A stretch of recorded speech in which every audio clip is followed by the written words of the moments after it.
Wala na sigurong pinaka-touching na testimony or touching na story na maibabahagi ng isang tao na hindi tayo makaka-relate. Lalong-lalo na kung ang testimony na yan ay pinag-uugatan ng relasyon. Kasi nagsimula ang lahat sa relasyon. Lalo pa kapag ang patotoo ay with regards to the Father. No? Maraming mga pamilya, kaya nga po ang pangalan ng church natin ay The Living Christ Family. If we could only know the total significance and the true definition of what family is about, wala na sigurong tao na ilalabas ang kanyang sarili sa loob ng isang relasyon, lalong-lalo na sa bahay. Kung maintindihan lang sana natin. But masaya ako para kay Emerson. Pinifeel ko lang si Marisa kanina. I try to look deep sa feeling ng isang ina. Lalong-lalo na kung ang pag-uusapan ay ang pagiging buo. No? So, ang Diyos ang lahat na gagawa ng paraan. Ano man ang atin pong mga pinagdadaanan. Hindi po yan ang ating mensahe sa ngayon dahil ang ating pong tema is about abiding, living the truth. Meron ho ba dito sa atin ang makapag-define what truth is? Ano ba ibig sabihin ng katotohanan? Kung titingin po kayo sa dictionary, noon, meron kayong makikita. Simple lang. Pero ngayon, mahirap na. Mahirap na. So, yun po yung atin pong tatalakayin sa umagang ito. And I'm praying na the Holy Spirit will be the one to put His words upon my mouth. I would just rely upon the revelation.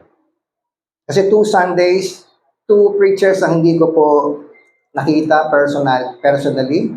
Una si Pastor Bal at pangalawa si Pastora Dulce. Hindi ko po totally alam kung ano po yung gist ng kanilang ibinahagi. And even yung the way they relate, kinonvey ang message ni Lord sa inyo mga kapatid. Huwag po kayong magtaka, bakit kakunti po tayo? Kasalukuyan po meron po tayong malaking problema patungkol po sa rasyon ng tubig dahil accordingly, nasira daw po ang pinaka-main source o main pipe ng prime water. Kaya hindi ho ako magtataka na kukunti po tayo dahil ayaw nilang pumunta dito na hindi po sila nakapaligo. Sino po hindi naligo ngayon? Naiintindihan ko naman. Naiintindihan. Kaya tinatanong ko si Presi kanina,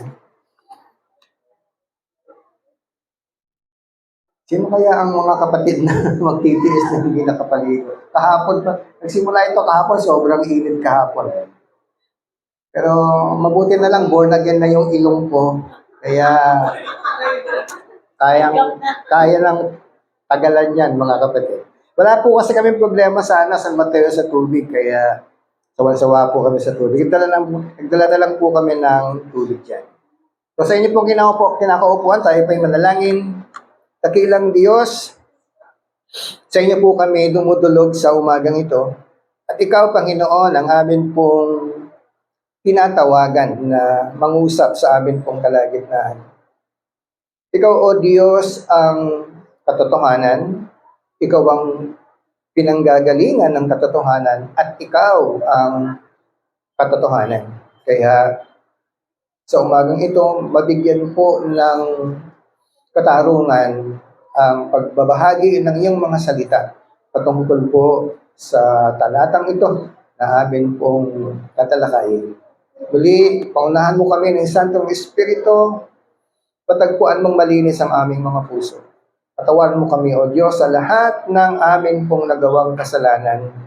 At bigyan mo kami, Panginoon, ng matang nakakakita ng mga bagay na hindi nakikita ng physical na mata. At ang makakakita lamang nito ay ang mata ng pananampalataya. So we just welcome you, Holy Spirit, and our maids. Ikaw ang mangusap, ikaw ang magbigay ng karunungan, ikaw, O Diyos, ang patuloy na maitaas sa pagtitipon ito. Akila ka, Panginoon, karapat-dapat kang tumanggap ng puri at pasalamat sa iyong mga anak. Ito po aming samot hiling sa pangalan mo lamang, Jesus. Amen. Amen.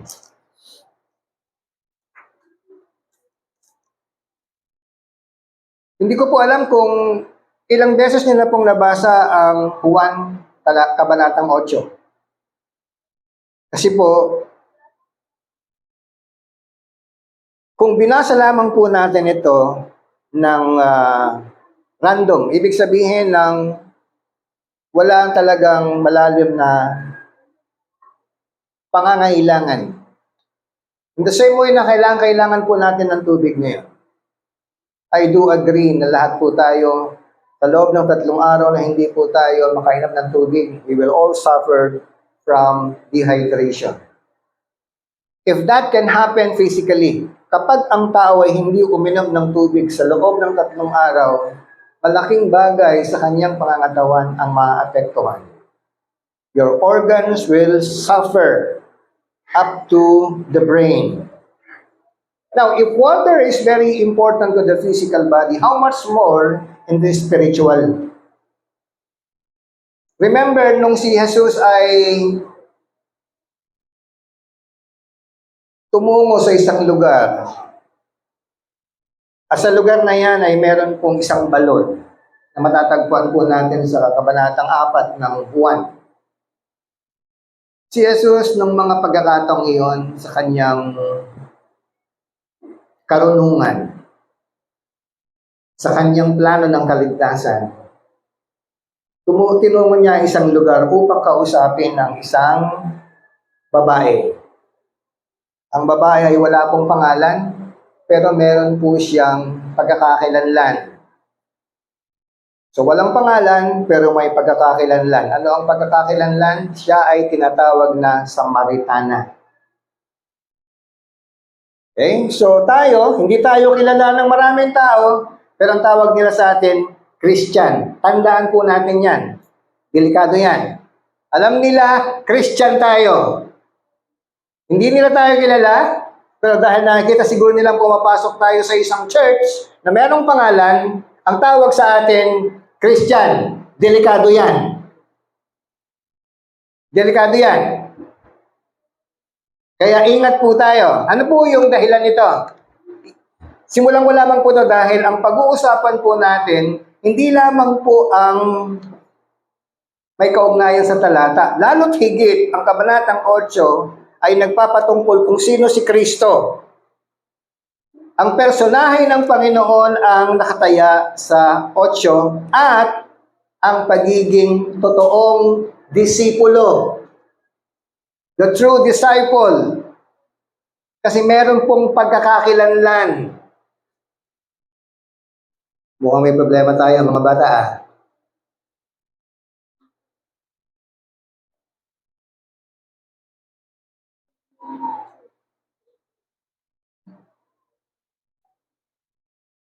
Partikular ang Diyos sa kaligtasan ng isang tao. Lalaki, babae. Okay? So bago ko po ito tunguhan, dahil nasabi ko po yung sa John 4, i-refresh po natin.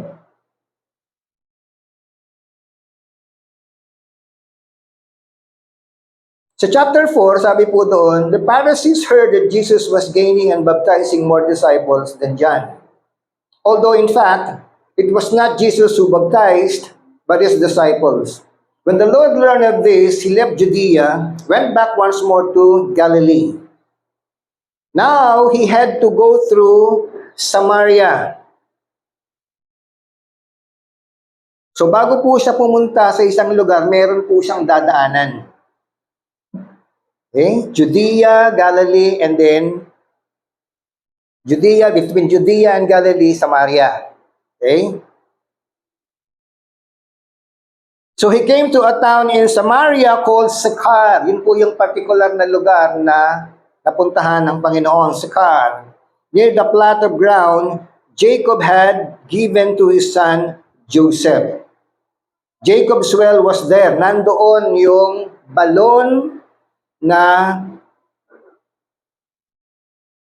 ipinangalan o ang nagmamay-ari ay si Jacob. At si Jesus noong mga panahon na yon ay sa init, ay pagod. At nung makita niya ang balon na to, siya ay umupo. It was about the 6th hour. 12:00 tapat po ito, mga kapatid. When a Samaritan woman came to draw water, o ayun na, Samaritan woman, wala po siyang pangalan, pero siya po ay isang Samaritana. Jesus said to her, "Will you give me a drink?" His disciples had gone into the town to buy food. The Samaritan woman said to him, "You are a Jew and I am a Samaritan woman. How can you ask me for a drink?" For Jews do not associate with Samaritans. Hindi po sila nakikipagmabutihang loob sa mga Samaritana. Jesus answered her, "If you knew the gift of God and who it is that asks you for a drink, you would have asked him and he would have given you living water." So buhay na tubig. Ayan. "Sir," the woman said, "you have nothing to draw with and the well is deep." Wala kang pang-igib at ang balon ay malalim. Kung ang Diyos ay gumawa ng tubig, mahirap bang gumawa para sa Panginoon ng pang-igib at kumuha ng tubig doon sa malalim na balon? Siya nga ang gumawa ng tubig. And if God created water and God made water, it's not impossible for Him to make that water turn into wine. Walang imposible sa Panginoon. Okay?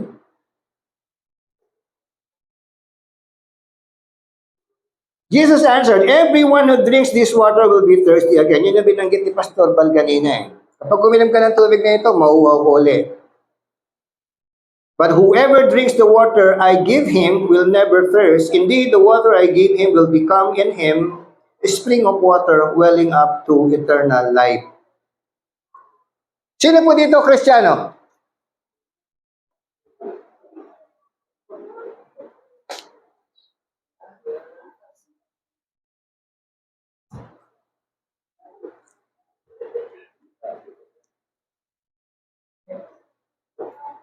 The intention ng gospel ay hindi po para palubagin ang inyong nasasaktang damdamin.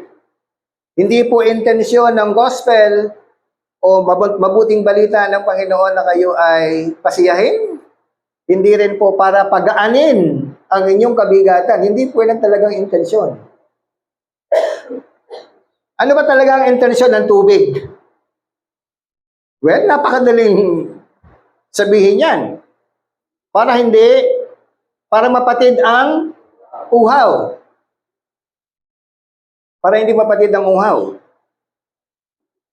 So, kung ang pagtatanong ko ng ano ba intensyon ng tubig ay para, sabihin nyo sa akin, para mapatid ang uhaw, paano yung halaman? Paano yung mga aso, mga hayop? Paano yung paghahalo ng simento? Paano yung paggawa ng cake? Lahat ng bagay na binanggit ko ay nangangailangan ng tubig. Hindi lang po partikular uhaw. Kaya intindihin po muna natin ano bang ibig sabihin ng Panginoon kapag ininom mo ang tubig niyan, mauuhaw ka.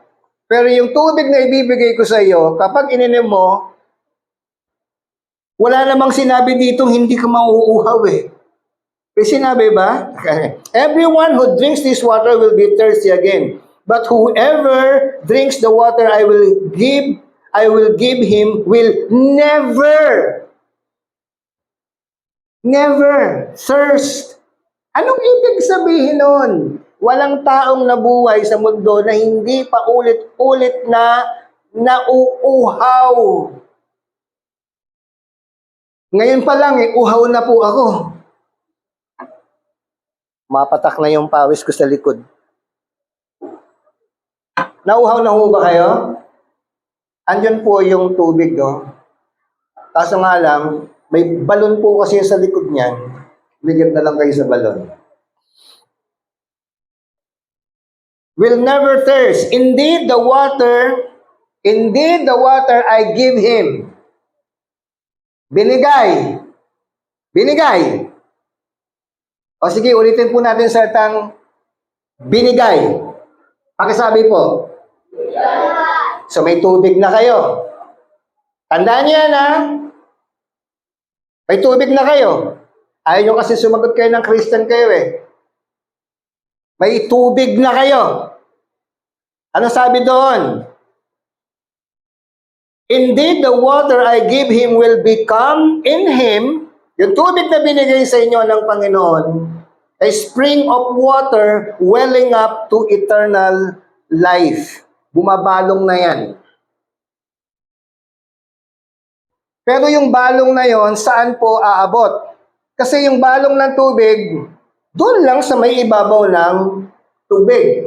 Pero yung ibibigay ng Diyos na tubig sa inyo, babalong yan, pero hindi sa ibabaw ng tubig, kundi saan? Sa buhay na walang hanggan. Dapat maintindihan mo to kapag ikaw ay isang totoong Kristiyano. Para hindi ka mag-doubt. Because spiritual dehydration, mga kapatid, is real. Ano ibig sabihin ng dehydration? Natutuyo ka ng dapat na amount ng tubig na meron ang iyong katawan. Ikaw ay isang tao at ang tao ay composed of 85% water. Ang 85% of water, mga kapatid, nangangahulugang malaki ang dapat na ibibigay mong supply ng tubig araw-araw, which means 8 to 12 glasses of pure, clean, potable, drinkable water. Physically, minum ka dapat ng 8 hanggang 12, lalong-lalo ngayon summer. The more you perspire habang ikaw ay nagpapawis, lalong-lalo na sa mga construction worker, profusely, sobra ang pagpapawis nila, lalagpas pa sila ng 12 baso ng tubig. Kung ikaw ay hindi umiinom ng tubig, magkakaroon ka ng problema. Kung hindi ka umiinom ng tubig na nagbibigay ng buhay, lalong malaki ang magiging problema mo. Okay? Oh. Sa madalit sabi, binuksan ng Diyos ang katotohanan sa babae, mga kapatid. Binuksan ng Diyos ang, ano ba yun, yung hati o yung pagkakahiwalay ng tao sa tunay na Diyos. Ngayon, kung mahalaga ang pagiging mananampalataya, bakit sa mga Kristiyano makikita natin na merong problema sa pananampalataya? Punta tayo ng chapter 8.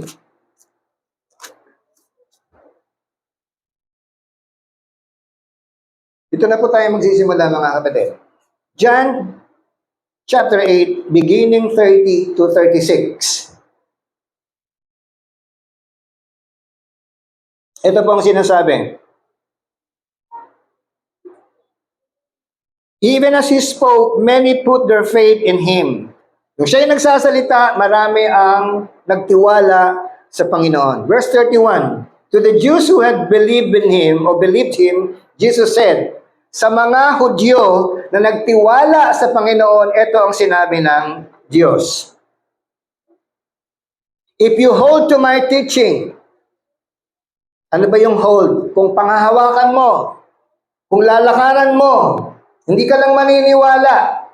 kung lalakaran mo, kung ipamumuhay mo ang aking mga turo, you are really my disciple. Yun ang totoong mga disipulo. Hindi lang siya nagbasa, hindi lang siya nakaunawa, hindi lang siya sumampalataya, ipinamuhay niya yung kanyang ibinasa. So iba yung naniwala sa ipinamumuhay. Maraming naniniwala, pero konti ang namumuhay sa kanyang paniniwala. Naniniwala na tayo kapag ang tao masipag, malayo ang mararating, pero bakit marami ang tamad?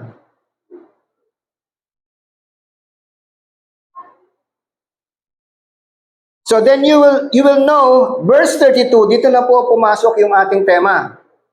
Then you will know the truth, and the truth will set you free. Papaanong ang katotohanan ay makapagpapalaya sa tao? Taong naniniwala. So, intindihin po ninyo 31. Balik ako sa 31. To the Jews, sa mga Hudyo, who had, past tense, believe Him, naniniwala sa Panginoong Jesucristo. So, hindi ka lang sapat na naniniwala. Tama by faith alone. Pero yung faith na yan is living and active faith, enduring. Hindi lamang po siya passive faith. Your faith should be enduring, alive, active, participating, engaging. Who had believed, Jesus said, doon sa mga mananampalataya, naniniwala, ang sinabi ng Panginoon, kung magpapatuloy ka sa aking mga turo. So ang pananampalataya ng Kristiyano ay nagpapatuloy. Hindi natatapos siya na tumanggap ka lang sa Panginoon. Hindi pa po tapos. If you hold to my teaching, then you are really my disciples. Ano ang magiging benefit niyan? Tatalakayin po natin yung dalawang aspeto nito, yung atin pong tema. Okay?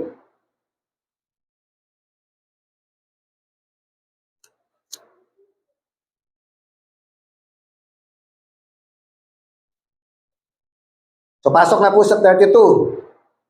Then you will know the truth. At malalaman mo ang katotohanan. So, isang bahagi, isang elemento ng atin pong pagkakabatid ng katotohanan, mga kapatid, tandaan po natin ito lagi. Isang bahagi ng pagkakabatid mo ng katotohanan ay ang ipinamumuhay mo ang salita ng Diyos. No? According to the dictionary, noon ito po ay definition ng dictionary noon. What is truth? Truth is that you remain with what? Reality. Nananatili ka sa totoo. Yun yung definition noon. At tingnan natin in the light ng atin pong kasalukuyang uri ng pamumuhay. Doon lang, then,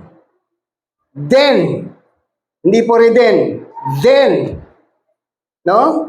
If you hold to my teaching, kung hahawakan mo talaga, pag sinabing hahawakan, talagang tatayuan mo, lalakaran mo.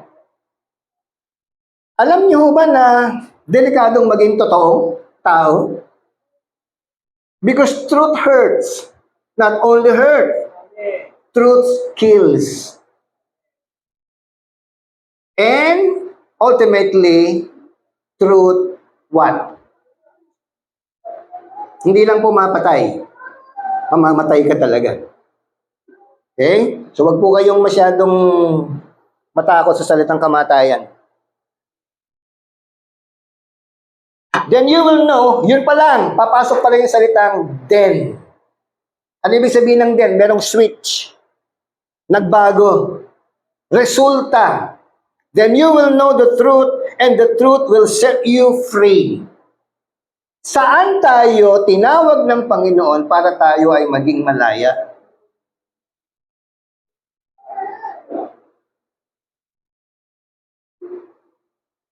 Wala pong tao na nagnais na maging alipin siya. Wala. At wala ring tao na nagnais na maging ignorante siya.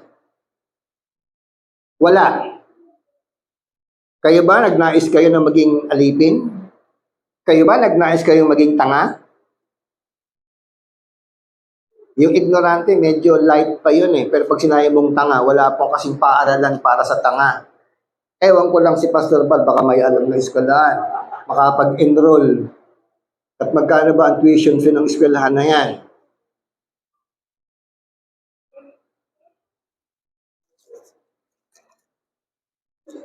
Medyo mahaba-haba po itong tatalakayin natin. Basa na po ako ng pawis. Kaya pangangatawanan ko na po ito.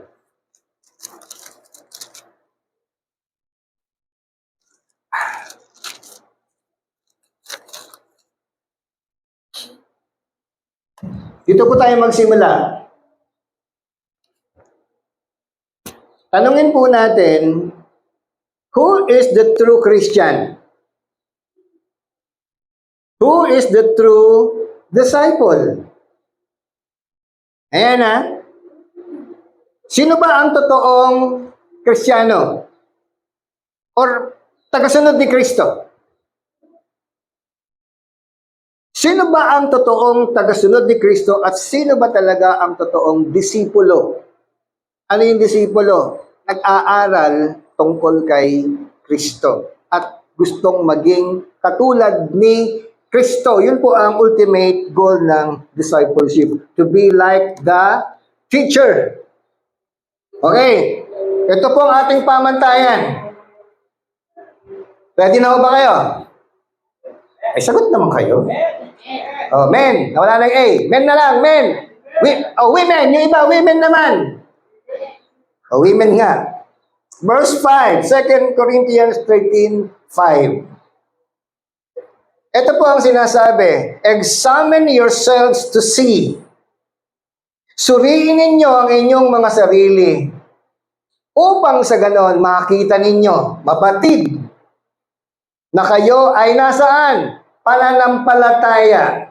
Examine yourselves to see whether you are in the faith.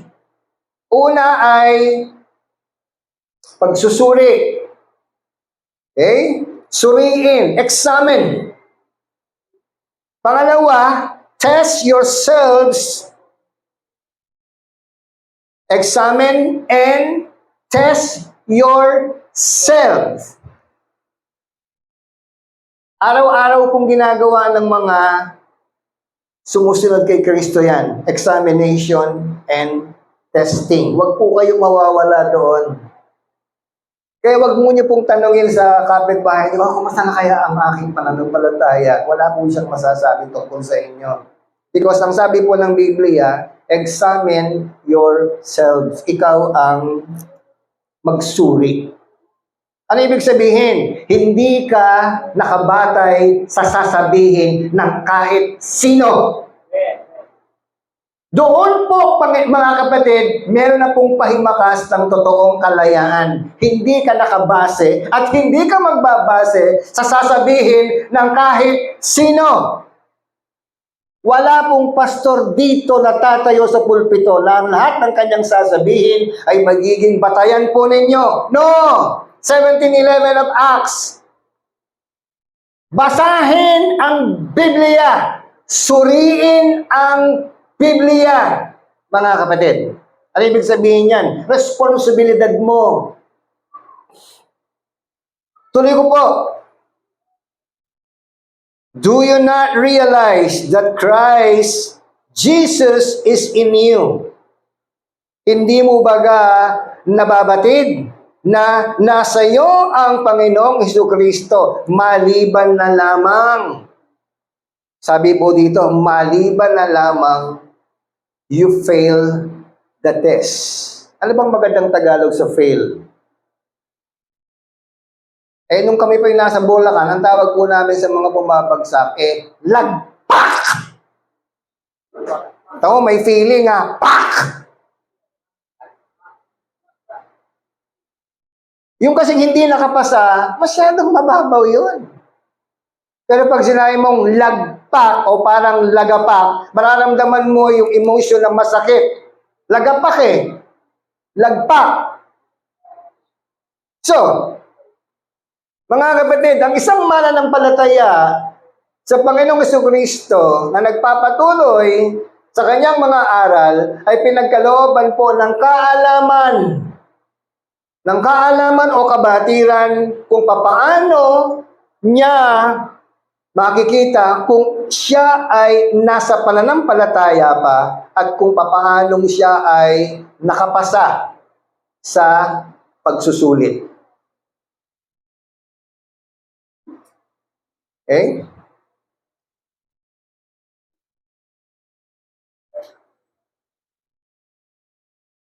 Napakalaki po kasing issue sa atin pong mga mananampalataya kung ang pag-uusapan ay katotohanan at tunay na pagiging malaya.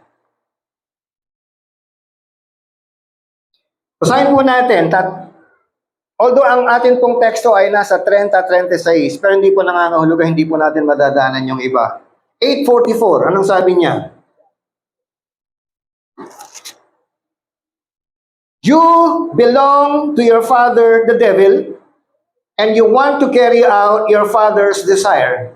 He was a murderer from the beginning, not holding to the truth, for there is no truth in him. When he lies, he speaks his native language, for he is a liar and the father of lies. Paano sinabi ito ng Panginoon? Samantalang ang kausap niya, ang kaharap niya ay mga mananampalataya. Después, mga kapatid, marami palang Kristiyano sa panlabas, hindi po siya Kristiyano sa salitang katotohanan. Ituloy ko po yung 32-33 para ma-patch up po natin. They answered. Sino yung they answered? Sino yung they? Sino yung they? Mga Hudyo rin. Mga Hudyo rin. Sabi niya, they answered him, we are Abraham's descendants and have never been slaves to anyone. How can you say that we shall be set free? Anong sabi sa Tagalog? Teka muna. Kami ay mula sa lahi, lipi ni Abraham. At sabi doon, kailanman ay hindi kami naging alipin kahit kanino. Wala ba kayo napansin doon, mga kapatid? Honestly, wala ba kayo napansin? Okay. Tingin ko wala kayo napansin. Ang laking kasinungalingan ng sinabing yun. Kaharap na nila ang Diyos. Kaharap na nila ang katotohanan. Tapos nagsasalita sila sa katotohanan. Tapos ang sinasabi nila, ang akala nila katotohanan ay napakalaki pa lang kasinungalingan. Bakit naging kasinungalingan? Eto, mga kapatid.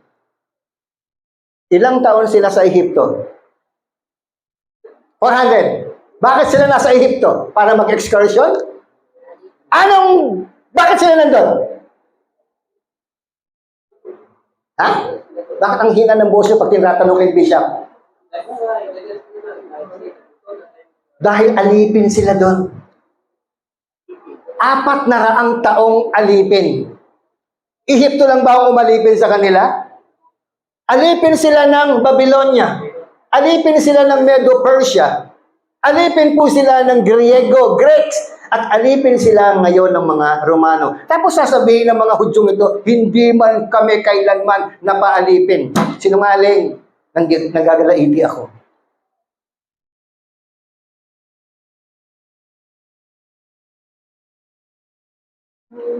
Hindi nila alam ang sinasabi nila.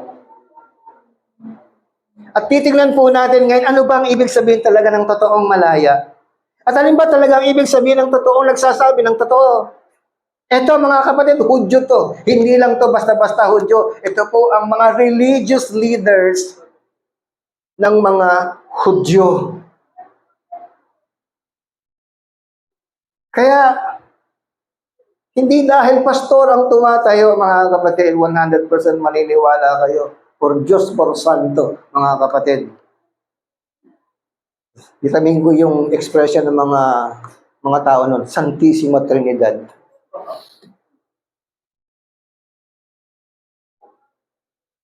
They answered him, "We are Abraham's descendants." Pinagmamalaki nila si Abraham. Bakit? Sino ba si Abraham? We have to learn from history. We have to know who Abraham is. Ang tawag po natin kay Abraham ay Amang Abraham. Pag sinabi pong ama, in a literal sense, pinanggalingan, source, ng ano? Pananampalataya. Ang sabi na dito, we are Abraham's descendants. Mula kami sa lahi ni Abraham and have never been slaves to anyone. How can you say that we shall be set free? Anong sagot ng Panginoon? 34. Jesus replied, I tell you the truth. Pag namutawin mo sa bibig ng Panginoon yung truth, wala na pong dapat kasunod doon. Verily, verily, I say unto thee. Katotohanan, katotohanan, inulit eh. Sinasabi ko sa iyo ito. Ayan. I tell you the truth, everyone who sins, ang sinumang mga nagkakasala ay alipin ng kasalanan. So, Kristiyano yung kausap niya at hindi Kristiyano. Sa mga Kristiyano, lata yun. Kapag nagpatuloy ka sa kasalanan, alipin ka ng kasalanan. Kahit na ikaw ay Christian. Kahit na ikaw ay born again. Nagpapatuloy ka eh. So kapag sinabing alipin, hindi ka malaya.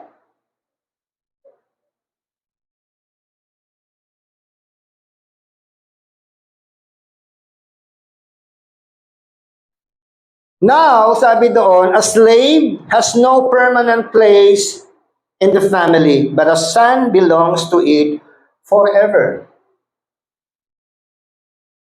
Pag tingnan niyo mga kapatid, yung pananalita ng Panginoon, doon sa mga walang attachment o walang pananampalataya sa Panginoon, ang salita ng Diyos ay nagiging parable. Ano ba yung parable sa Tagalog? Talinghaga. Kaya pag nagbabasa kayo ng Biblia, at paulit-ulit yung binabasa ang Biblia, hindi nyo maintindihan, talinghaga niya. Ano ibig sabihin yan? Mag-ingat ka. Hindi mo kasi maintindihan eh. Talinghaga yan. Doon sa mga nakaunawa, hindi na po yun talinghaga. Anong tawag doon? Revelation. At mapalad ang mga disipulo dahil kapag kinakausap sila ng Panginoon, hindi sa talinghaga, kundi sa kapahayagan. Sapagkat ang talinghaga ay isang sign na ikaw ay mapapahamak kung hindi mo ito maintindihan. And you know what, mga kapatid? Kayo na mga Kristiyano ay isang sign sa mga mapapahamak. Bakit kayo sign? Tinawag na kasi kayo eh. Kung tinawag kayo, ibig sabihin tumugon kayo. At ang Diyos tumatawag pa rin, pero hindi sila tumutugon. Matututo sila sa pamamagitan natin.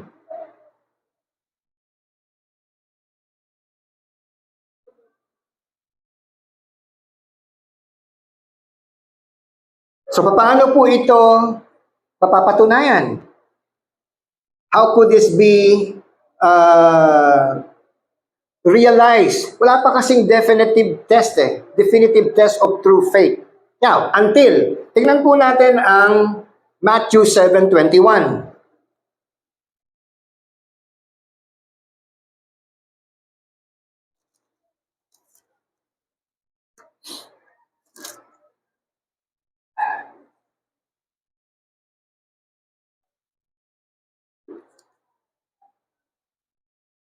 English po kasi yung sa akin, so pasensya na po.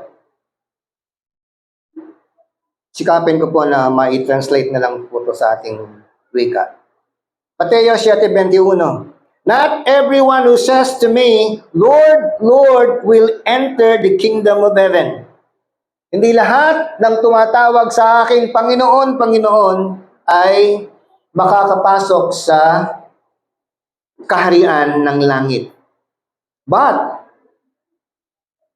lagi po tayong matuwa pag mayroong sinasabing but. May pag-asa, but,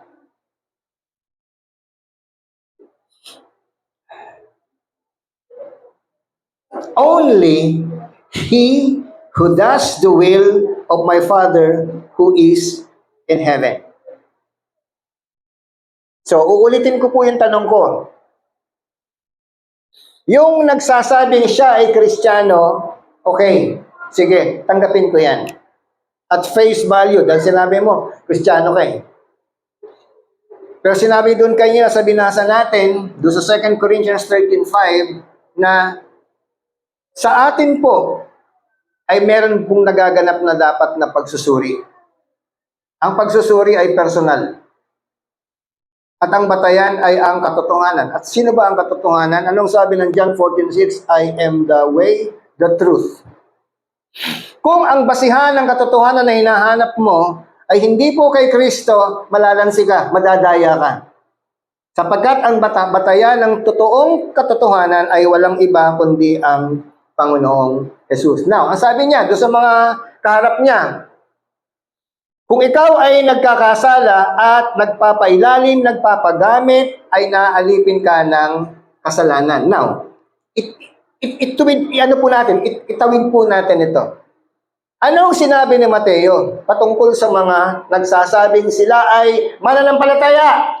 Sabi ng Panginoon, not everyone who says to me, Lord, Lord.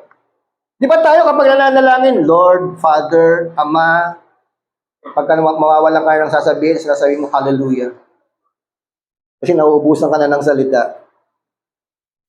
At kapag sawa ka na sa hallelujah, praise the Lord, ginagamit mong pantawid, gutom. Okay?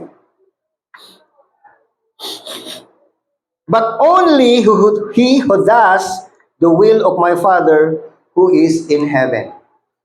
Okay. Ito magandang tanong, ang dami kong tanong. Sa akin pong pagtatanong, wala pong sumasagot ng malinaw. Tatakot po kayo magkamali. Huwag po kayo matakot magkamali. Ito po ang napakagandang tanong. At alam kong kayang-kaya itong sagutin. Kahit nakapikit kayo. Ano ang tunay na dahilan ng pagpalitan ng Diyos dito sa lupa?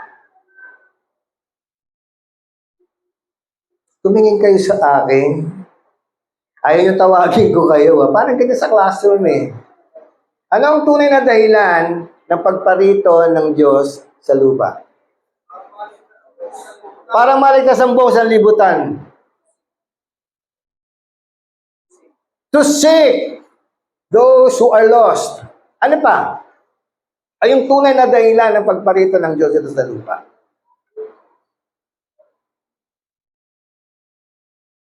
Ang dali niyo palang patahimikin, ano?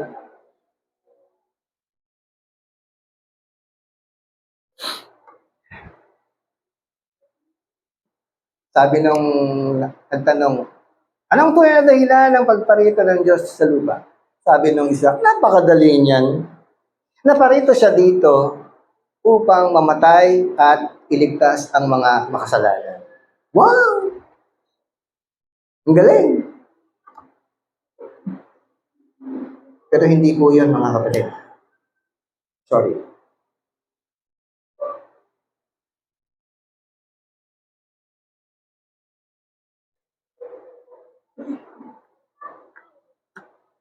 Gusto niyo bang malaman?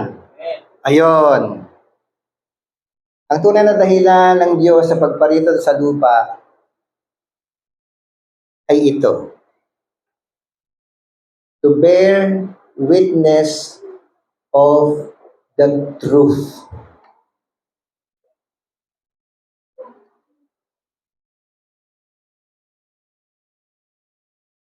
Sino unang pinanganak? Si Juan Bautista o si Jesus?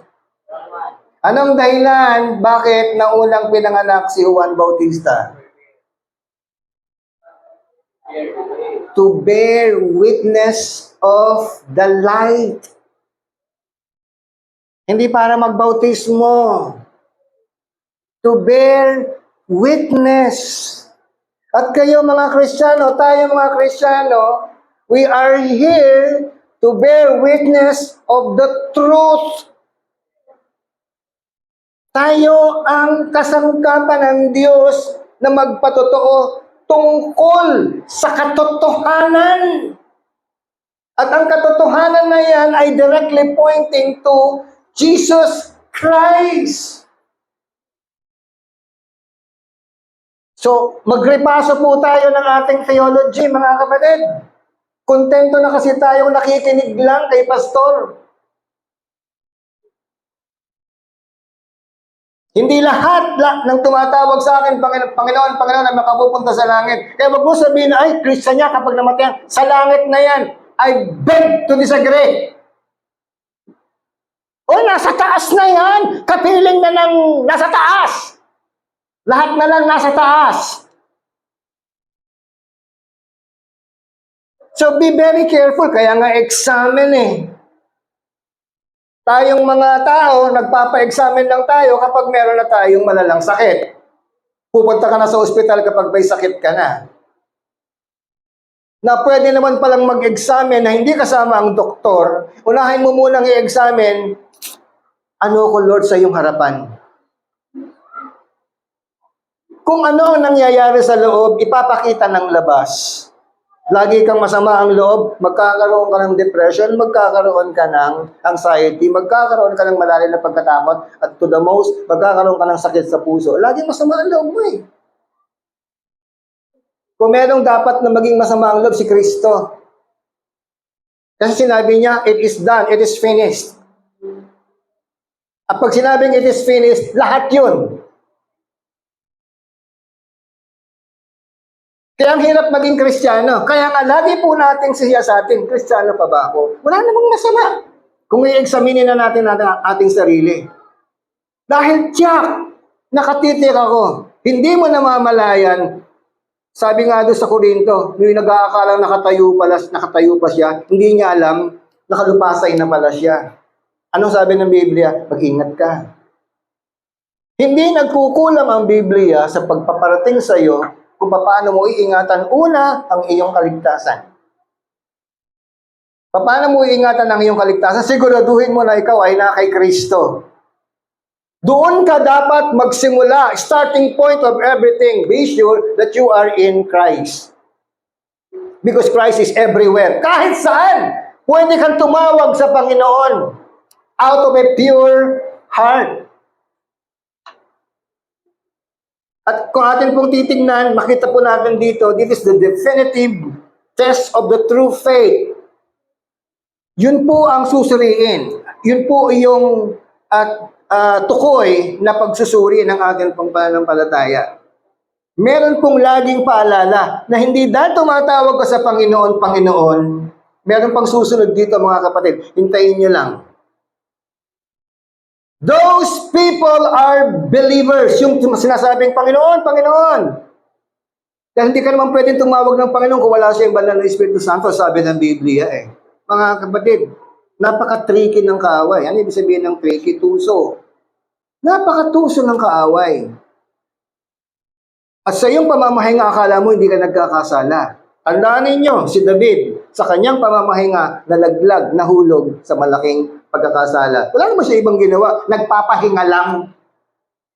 Pero yung pagpapahinga niya, hindi niya alam, yung pagpapahinga niya, dinala na siya doon sa barandilya. At nung siya ay nasa barandilya na, dinala siya ng kanyang pagpapahinga para malasin ang paligid. Hindi para swertihin, malasin. Ay, wala nakakuha. Ewan ko sa inyo. Para tignan, malasin. Sa malalim na Tagalog. Para tignan ang kanyang nasa unahan, nasa kanyang harap. Natsyempohan naman ang nakita niya, babaeng naliligo. Kaya wag kayong matuwa kapag, lalo na si Pastor Joe, wag kang masaya kapag nakakita ka ng babaeng naliligo. Wag mo sabing pastor ka.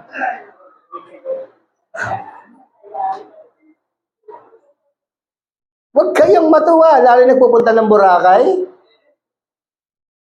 Ay pumunta kayo ng Boracay, Diyos ko. Matutuwa ang inyong mata. Pero hindi nyo alam, nagkakasala na kayo. Ay, nakapunta na nga pala ako ng Boracay. Dudugtungan ko yan mga kapatid. 21 pa lang sinasabi ko ha. Ito po ang malala. Ano sabi ng 21? Hindi lahat ng tumatawag sa akin, Panginoon, Panginoon, may makapunta sa langit. Yun lamang gumagawa sa kalooban o ginagawa ang kalooban ng Diyos Ama. 22, ito. Pakinggan niyo po ito mga kapatid. Pakinggan po natin ito. Many will say to me on that day, marami ang magsasabi sa akin sa araw na yon, Lord, Lord, did we not prophesy? Ano ibig sabihin ng did we not prophesy? Hindi ba kami nag-preach? Pastors, the moment you stand before or behind the pulpit, you are not actually, you're not only preaching, you are prophesying. You prophesy. Anong sabi? Lord, did we not prophesy in your name? Sa iyong pangalan? Hindi ba kami nagdedeklara ng salita sa iyong pangalan? Thus saith the Lord. Sabi, and in your name, at sa iyong pangalan, ay nagpapalayas kami ng mga demonyo. Demonyo! Sabay turo. O nagpo-prophesy, nagpapalayas ng demonyo, at gumagawa ng mga himala.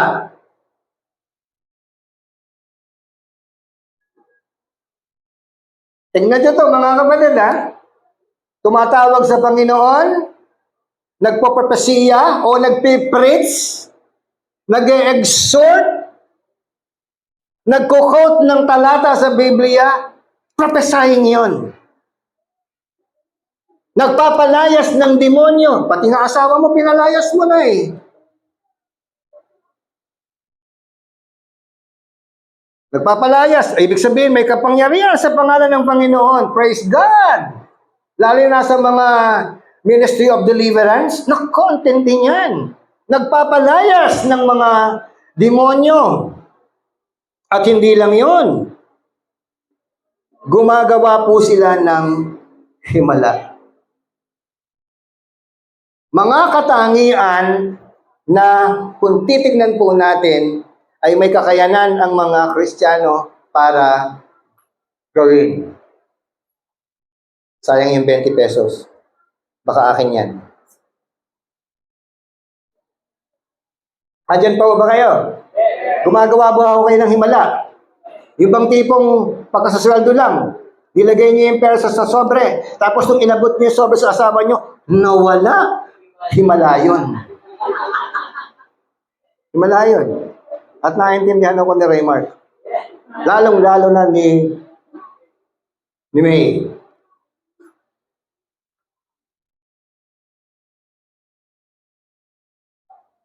Maraming tao, bilib na bilib sa himala.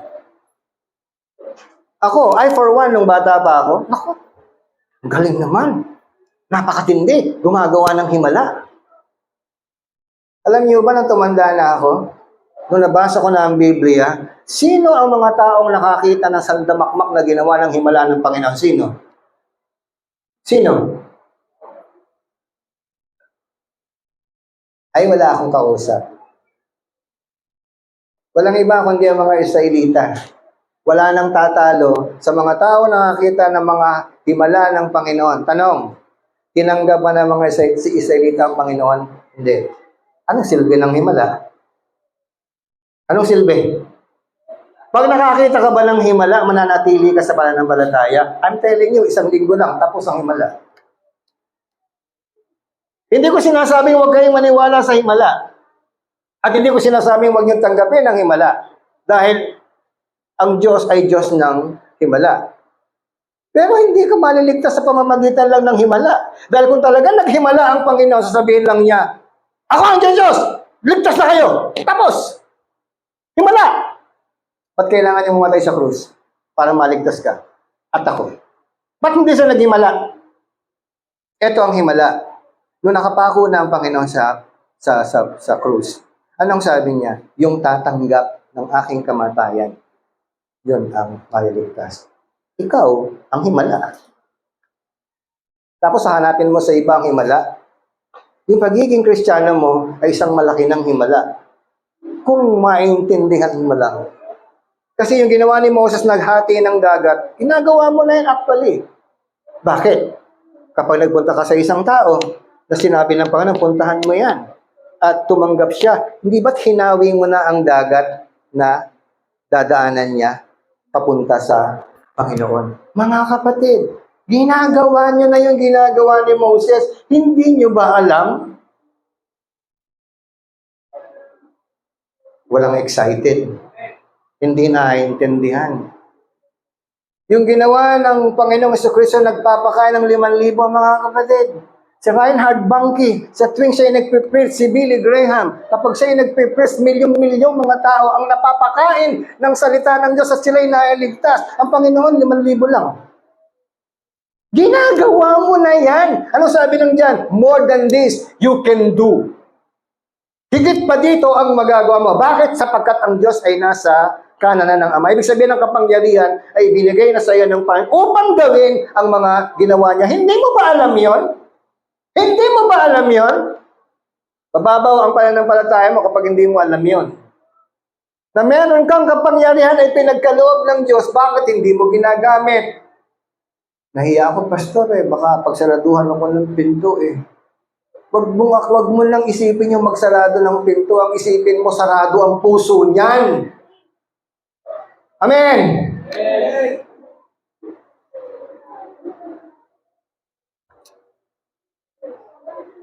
Ano sabi ng Panginoon? Verse 23, Then I will tell them plainly, sasabihin ng Panginoon, nang walang kagatol-gatol. Ano sabi ng Panginoon? Then I will tell them plainly, I never knew you, away from me, you evil doers. Nagpapalayas. Naggumagawa ng himala, nagpapropesya. Bakit sinabi ng Panginoon, you evil doers? Bakit?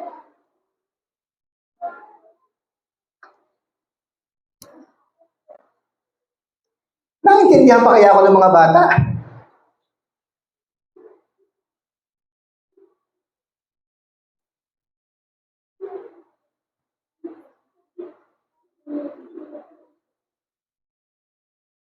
In Matthew 13, the parable of the soil, meron dalawang specific na lupa na binanggit doon.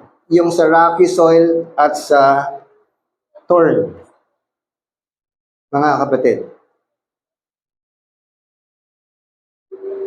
Pag sinabi pong bato, hindi po talagang bato. Ang ibig sabihin, may lupa, tapos sa ilalim, bato. Hindi lupa, bato. Hindi. Sa kanya, lupa, bato. Yan ang ibig sabihin, ang babaw. At sa nakikita ko mga kapatid, karamihan po ng Kristiyano, bato. Walang kapitan ng ugat. Kaya pagdating ng, yung sa 7:21, ano ba yung 7:21 o 7:24? Therefore, if anyone who hears these words of mine and puts them into practice is like a wise man who built his house on the rock. The rain came down, the streams rose, and the winds blew and beat against that house, yet it did not fail. Hindi po yan simpleng pagsubok lang, mga kapatid. Di ba madalas nating narinig pagsubok, yung ulan, bagyo, hangin. Hindi lang po plainly pagsubok yan. Judgment po iyan. Judgment.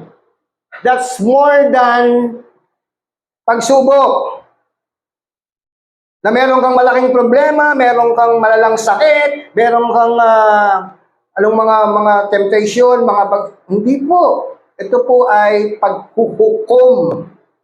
Titindig ba ang iyong pananampalataya sa paghuhukom ng Panginoon? That is the point.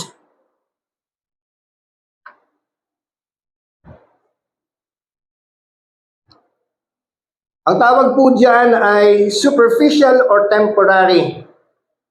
They believe for a while and they suddenly don't believe. Tingnan ko nga kung ano sinasabi ng Luke 8:13. Diyan pa ho ba kayo? Sabi doon, those on the rock are the ones who receive the word with joy when they hear it, but they have no root. They believe for a while, but in time of testing, then fall away. Malinaw ang sinabi. Meron palang, pwede ka palang tawaging Kristiyano, pero wala kang ugat. Mga kapatid, nung sinabi ng Panginoon, tandaan po nito, nung sinabi ng Panginoon, isa sa inyo ang magkakanulo sa akin. Kilala ba nila kung sino yun? Walang nakakaalam, ni hindi nila tinuro si Judas. Ang tanong ako kaya yun? Ako kaya yun? Ako kaya yun? Walang nakakaalam na si Judas. Si Lord lang. Sino dito ang nakakaalam? Sino dito ang nakakaalam? May isa dito sa atin ay hindi nagbabasa ng Biblia. Sino po ang nakakaalam? Palagay ko wala. Pero alam ng Panginoon, sino sa atin ang hindi nagbabasa ng Biblia. Basa pa lang yan Ang susunod sino kaya dito ang nagbabasa ng Biblia na naunawaan niya ang binasa niya sa Biblia? Pangalawang tanong, ito ang pinaka-testing. Sino dito ang nagbasa at nakaunawa at ginawa ang kanyang nabasa sa Biblia? So tatlo mga kapatid.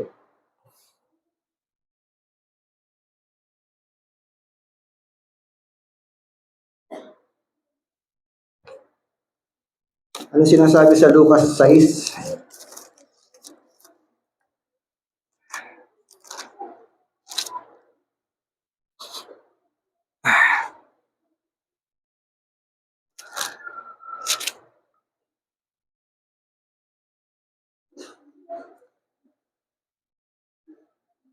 Nabinggit ko na pa. 1 John 2:19. Unang Juan 2:19.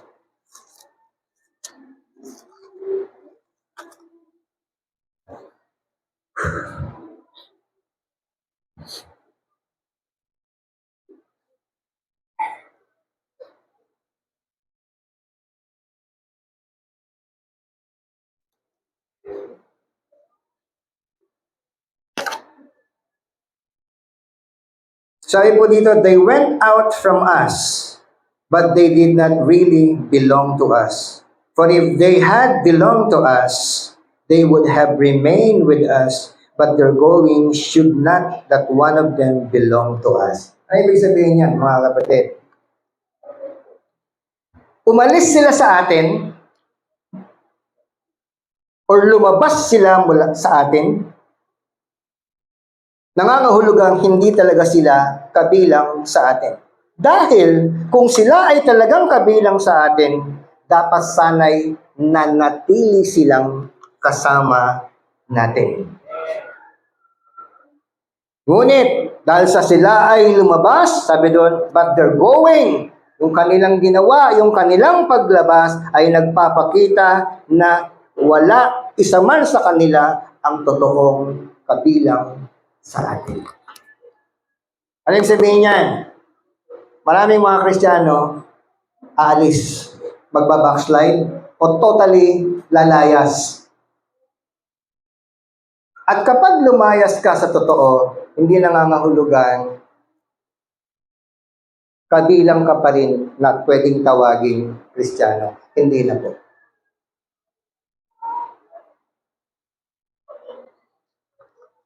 Naantok na yung mga bata. Kasi hindi ito pang bata Pero nung graduation, wala akong nakitang naantok sa inyo, wala akong nakitang umikab sa inyo. Kasi graduation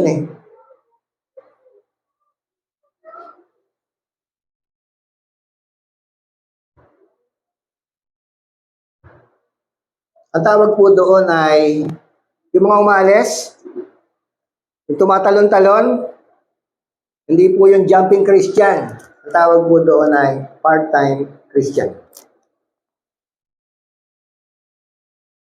Part-time. Ang libangan nila, church, Sunday, libangan. Ginawa nilang mall ang church. At pupunta sila doon sa tabi ng food court. Ano ba yung tabi ng food court? Yung yung PlayStation. Yung maglalaro lang sila.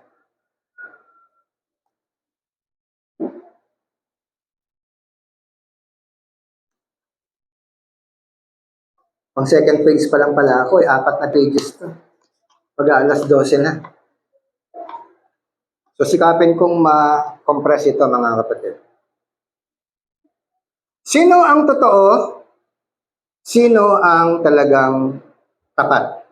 Who is real and who is genuine? So totoo at tapat. So dapat pag Kristiyano ka, totoo at tapat ka. Ngayon, tanungin natin, what about my condition? Kumusta ba ako sa Panginoon? Totoo ba ako at tapat? Ang paghuhukom ng Panginoon ay magsisimula sa tahanan ng Diyos.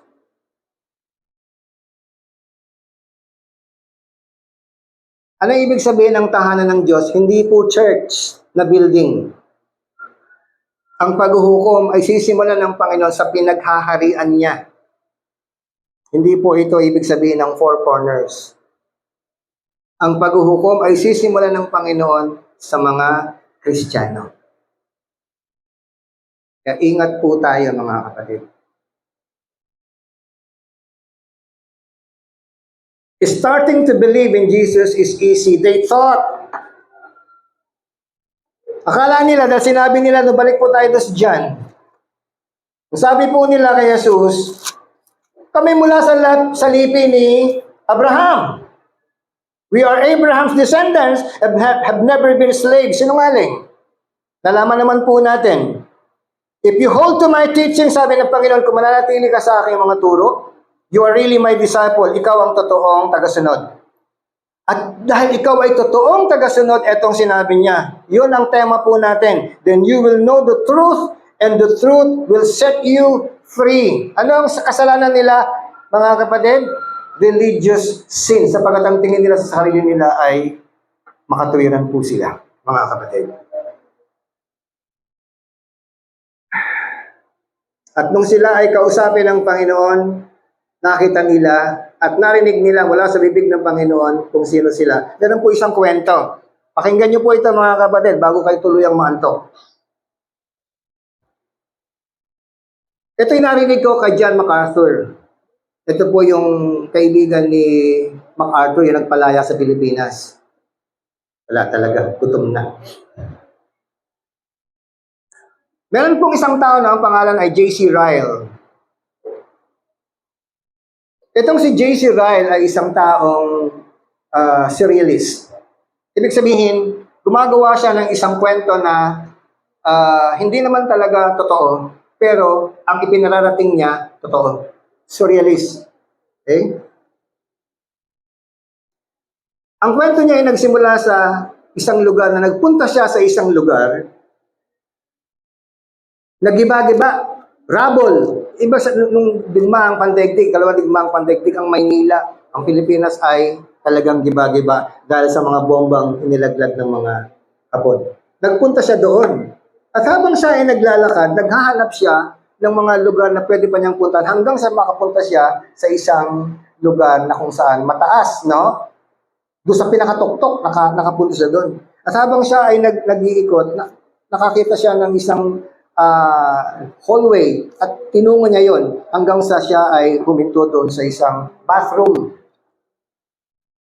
o palikuran o paliguan at nakakita siya ng isang taong nakaupo at doon sa bathtub ay namimingwit.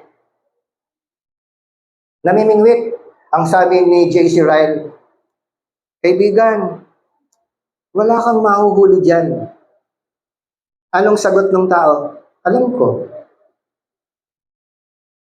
Ano ang aral doon, mga kapatid?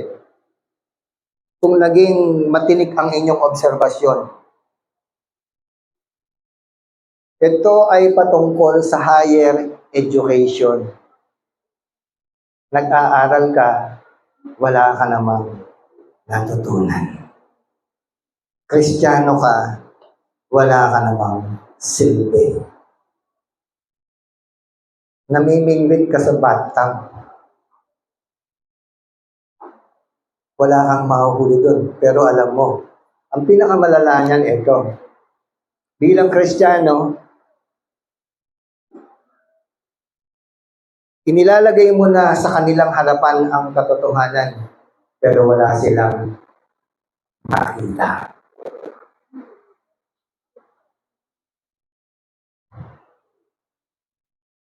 Many, sabi nga doon sa isang parallel na story, many are degree holders, but they aren't educated.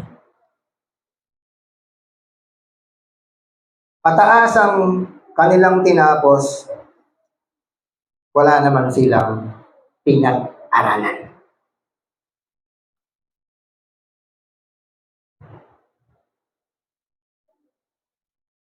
Diba binanggit ko yung 8:44? Sabi niya, you are of your father the devil. Anong ibig sabihin? Samantalang mga mananampalataya ang kanilang ang kausap.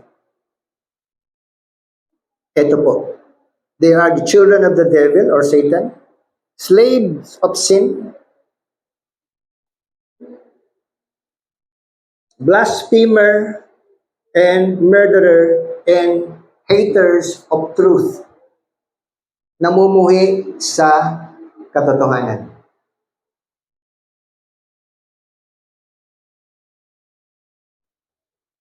Ang maling pananampalataya ay nasa lahat ng dako, very common and very dangerous.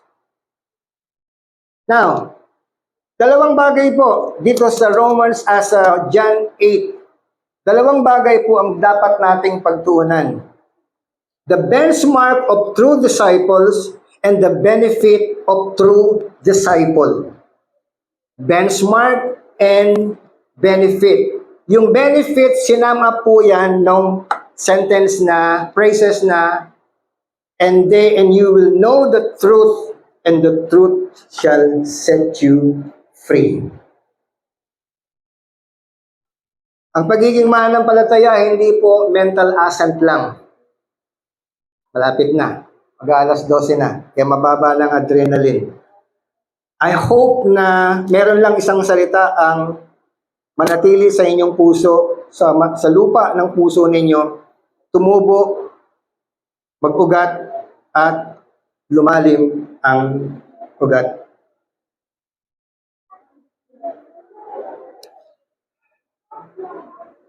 Ano po ang major theme ng John? John 14:15. If you love me, you will keep my commandments. John 14:21, he who has my commandment, siya na nagtataglay ng aking mga ipinag-uutos. 24, siya na hindi umiibig saan? Sa kasalanan. Yun po ang major theme ng John. John 15:10, abide in my love. Manatili kayo sa pag-ibig ng Panginoon. Kaya kita nyo mga kapatid, kung talagang pag-aaralan natin ng Biblia, kulang ang 8 oras nyo. Kulang. Kasi meron pong mga implikasyon na nasulat sa lumang tipan at matatagpuan mo ang katotohanan sa bagong tipan. You don't need more time to read the Bible. You don't need more time to read the Bible. What you need is focus. Focus on what you are reading. Titigan mong maigi. Tuunan mong maigi. Dahil may sinasabi ang Biblia, kapag binabasa mo, hindi yan nakakaantok. May sinasabi ang Biblia, sapagkat ang salita ng Diyos ang nagpapatotoo sa karakter ng Diyos. Sapagkat ang salita, sabi doon, hindi lamang sa tinapay, sa hamburger, sa french fries, sa mga chicken wings, at kung ano-ano pang masarap na pagkain, nabubuhay ang tao, ay kamamatay mo pa nga yan eh. Anong sabi? But by every word spoken by God. Sa bawat salita na namumutawi sa bibig ng Panginoon, at sa bawat hawak mo ng Biblia, kapag hinahawakan mo ang Biblia, mga kapatid, ano ang iyong intensyon kapag hawak mo ang Biblia? Para mahirapan? Para malito? Para ipagtanggol ang sarili mo? Ay, hindi ko nababasahin ng Biblia dahil marami pinagbabawal ng Biblia. Huwag mo nang basahin. Huwag mo nang basahin. Kung ang Biblia ay nakamamatay, then mamatay tayong lahat. Pero ang sabi, ang salita ng Diyos ay nagbibigay buhay. Yun ang sinabi niya doon sa babae. The water I will give you, in you it will spring up. Spring up to eternal life. And that is why it is necessary. It is a matter of life and death na basahin mo at maintindihan mo ang Biblia sapagkat yan ang magpapalaya sa iyo sa makatuwiran mong pananaw sa sarili mo. Walang Kristiyanong lalago sa pananampalataya na hindi po tumutunghay sa Biblia. John 17:17. Anong sabi po doon?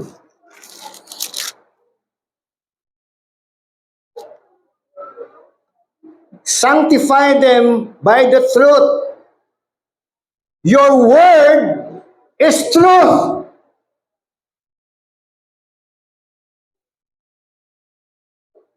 Pakabanalin mo sila ng iyong katotohanan sapagkat ang iyong salita ay katotohanan. Merong kinalaman ang pagbabasa ng Biblia sa iyong kabanalan, mga kapatid. Kaya I challenge you and I encourage you and I'm reminding you, huwag kang tamad. Maging tamad ka sa ibang bagay kung gusto mo. Pero isa lang ang pinamamalig ko sa inyo. Huwag kang maging tamad sa pagbabasa ng Biblia. Ikamamatay mo yan. Ikamamatay mo yan. Remember, ang ginamit ng dyablo kay Eva ay salita ng Diyos. At yun din ang ginamit ni Satanas para linlangin ang Panginoong Diyos. Anong sabi ng Panginoon? Nasusulat. Ang tugon ng Panginoong Jesucristo ay according to what was written. Not only about Him, but about the truth. Maraming kasinungalingang naglipana sa buong mundo and we are living in lies. We are living in lies. Nabubuhay tayo sa mundo ng kasinungalingan. Kaya nga, to bear witness of the truth is the main reason why God came here on earth. Hindi para mamatay sa iyo. Resulta na lang ng paniniwala mo sa kasinungalingan ang kamatayan ng Panginoon. But it is not the main reason. Dahil nabuhay tayo sa kasinungalingan, niyakap natin ang kasinungalingan at higit sa lahat, ipinamuhay natin ang kasinungalingan. Kaya naparito ang Panginoon para ang kasinungalingan na yan. Anong sabi po doon sa Luke chapter 4, mga kapatid?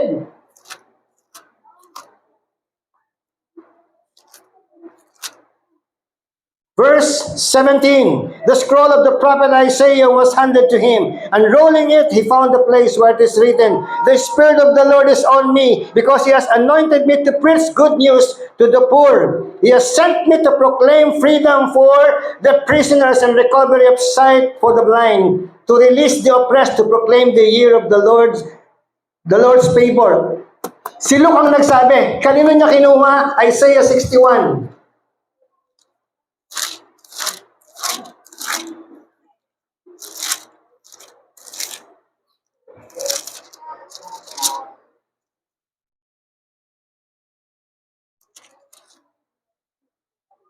Isaiah 61 verses 1 and 2. The Spirit of the Lord, the Spirit of the Sovereign Lord is on me, because the Lord has anointed me to preach good news to the poor. He has sent me to bind up the brokenhearted, to proclaim freedom for the captives. Ano yung captives? Tayo po ay captives ng kasinungalingan at nabuhay po tayo entirely sa kasinungalingan. At hanggang ngayon, mga kapatid, nabubuhay tayo sa mga kasinungalingan.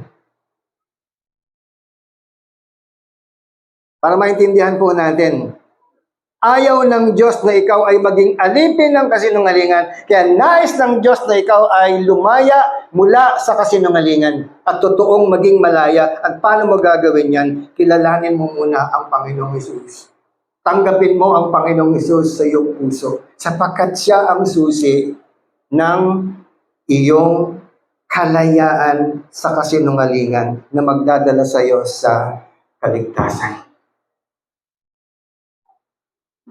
Never entertain lies from this moment on.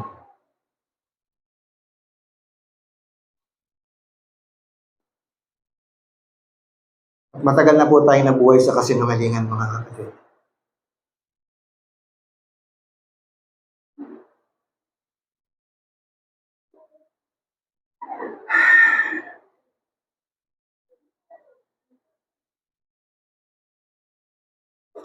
Tatapusin ko na po. Meron pa sana, pero time constraint.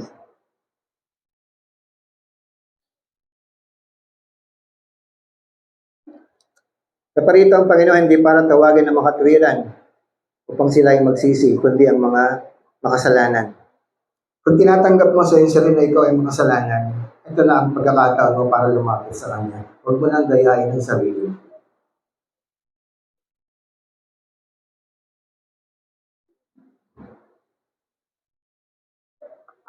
Ano ang kalayaan na iniaalok ng Panginoon? Kalayaan mula sa pagkaalipin sa kasalanan. Ano ibig sabihin niyan? Ito po ay naging gawin na ng mga tao noon at nagiging gawin rin po natin hanggang ngayon. Tayo po ay may kasalanan hindi lamang sa ating personal kundi sa ating pagiging relihiyoso, religious sin, corrupt religion. At ang magandang balita, mga kapatid, the gospel of truth gives you freedom. So please read it. Read this. You need this. Kung pamimiliin ka ng cellphone mo na mayroong app, piliin mo ito. Hindi ito nawawala ng baterya. Hindi kailangan ng charger. At any moment, pwede mong buklatin. Hindi mo na kailangan bilhin, pwede kang manghingi. Andiyan si Pastor Joe, humingi ka sa kanya. Andiyan si Raymar, tsaka si May, pwede kang humingi sa kanya. Huwag na po sa akin. Sa cellphone, napakamahal. Minsan nga, sa mga junk shop, makakita ka pa ng Biblia eh. Walang nagbabasa ng Biblia, pero hindi nila alam kailangan nila ang Biblia. Yun ang pinakamalalim na kasinungalingang pinaniniwalaan noon, ngayon, at hanggang sa mga darating pang panahon. If there is one thing na gusto ng Diyos sa atin, ay manatili sa katotohanan.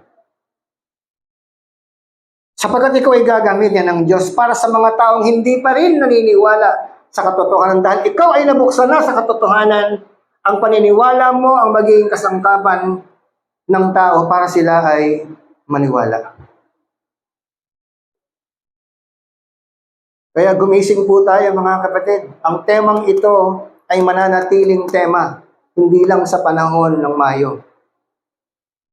Mananatili po ito hanggat nabubuhay ka sa kasinungalingan, hanggat nabubuhay ka sa kasalanan. Tandaan mo, kahit na ikaw ay Kristiyano, kahit na ikaw ay born again, kahit patagal ka na sa pananampalataya, bilanggo ka pa rin at alipin ka pa rin ng kasalanan. At kung ikaw ay alipin at bilanggo ng kasalanan, kailanman ay hindi ka naging tunay na malaya.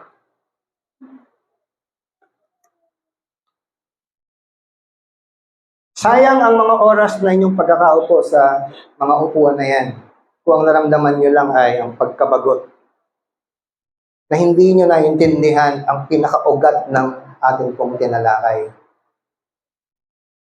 Napakahalaga ng kaluluwa mo sa Panginoon. Napakahalaga ng kaluluwa ng Samaritana para puntahan ng Panginoon katanghaliang tapat.